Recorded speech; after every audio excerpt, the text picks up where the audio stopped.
শুরু হয়েছে রমজান মাস। রমজান মাসে দিনের বেশিরভাগ সময় না খেয়ে থাকতে হয়, তাই এ সময় ডায়াবেটিস নিয়ন্ত্রণে রাখা কিছুটা কষ্টকর বটে, কারণ পুরো মাস জুড়ে আলাদা একটি খাদ্যাভ্যাস মেনে চলতে হয়। রমজান মাসে শারীরিক সুস্থতা বজায় রাখার জন্য প্রয়োজন সঠিক খাদ্য ও পুষ্টি। স্বাভাবিকভাবে ডায়াবেটিস রোগীরা নির্দিষ্ট সময় পরপর বারবার অল্প পরিমাণে খাবার খেয়ে থাকেন, কিন্তু রমজান মাসে দীর্ঘ সময় না খেয়ে থাকতে হয়। তাই শারীরিক সুস্থতায় পুষ্টিবিদ ও চিকিৎসকের পরামর্শ নেওয়া প্রয়োজন। বাংলাদেশ ডায়াবেটিক সমিতির নিউট্রিশন অফিসার ফাতেমাতুজ জোহরা বলেন, পুরো রমজান জুড়ে ডায়াবেটিস রোগীরা সবচেয়ে বেশি ঝুঁকিতে থাকেন, কারণ দীর্ঘ সময় না খেয়ে থাকার কারণে বেশিরভাগ রোগীর রক্তে গ্লুকোজ কমে গিয়ে হাইপোগ্লাইসেমিয়ার মতো স্বাস্থ্য ঝুঁকিতে পড়েন। আবার কোনো কোনো ক্ষেত্রে ডায়াবেটিস রোগীদের গ্লুকোজ বেড়ে গিয়ে হাইপারগ্লাইসেমিয়াও দেখা দিতে পারে। এই পুষ্টিবিদের মতে ডায়াবেটিস রোগীদের রমজান মাসের খাবার হতে হবে স্বাস্থ্যসম্মত, পরিমিত ও পুষ্টিকর। তাই রোজার সময়ে ডায়াবেটিস রোগীর খাদ্যাভ্যাসে পরিবর্তন আনতে হবে।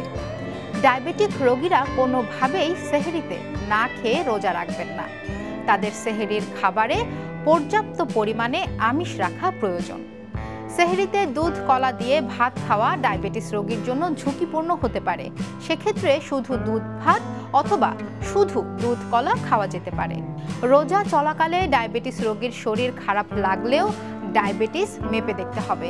এছাড়া সেহরির আগে, সেহরি খাওয়ার 2 ঘন্টা পরে, মধ্য দুপুরে এবং ইফতারের 2 ঘন্টা আগে মাঝে মাঝে ডায়াবেটিস মেপে নিতে হবে। ডায়াবেটিস মাপার পর যদি রক্তের গ্লুকোজ 3.9 মিলিমোল পার লিটারের নিচে অথবা 16.7 মিলিমোল পার লিটারের উপরে থাকে, তাহলে রোজা ভাঙতে হবে এবং চিকিৎসকের পরামর্শ নিতে হবে। ডায়াবেটিক রোগীদের পানি স্বল্পতা রোধের জন্য পর্যাপ্ত পরিমাণে পানি বা পানি জাতীয় খাবার ইফতারে গ্রহণ করতে হবে। কোমল পানীয় বেশিরভাগ ক্ষেত্রে ডিহাইড্রেশনের কারণ হয়ে দাঁড়াতে পারে, তাই সকল প্রকার কোমল পানীয় বাদ দেওয়াই ভালো। ডায়াবেটিক রোগীরা ইফতারে শরবত হিসেবে লেবু পানি, টক ফলের শরবত, কম মিষ্টি ফলের শরবত, কাঁচা আম, বেলের শরবত, কচি ডাবের পানি পান করতে পারে।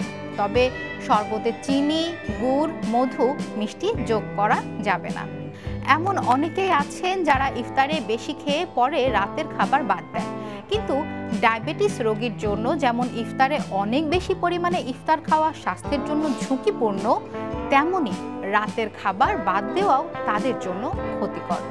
রোজার মাসের জন্য সাধারণত সকালে ওষুধ বা ইনসুলিনের ডোজটুকু নিতে হবে ইফতারে, আর রাতের ডোজ নিতে হবে সেহরির সময়। তবে বেশিরভাগ ক্ষেত্রে সেহরির সময়ের ওষুধ বা ইনসুলিনের ডোজ অ্যাডজাস্টমেন্ট প্রয়োজন হয়, তাই অবশ্যই চিকিৎসকের পরামর্শ নিতে হবে।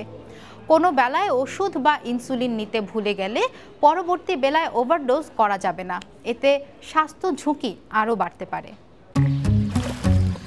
এখন তো জীবাণুদের থেকে বাঁচালে সারাদিনকে বাঁচাবে ডেটল বাঁচাবে। ডেটল দেয় জীবাণুর বিরুদ্ধে 12 ঘন্টার সুরক্ষা বলয়। সুরক্ষার বিশ্বাস থাকুক দিনভর।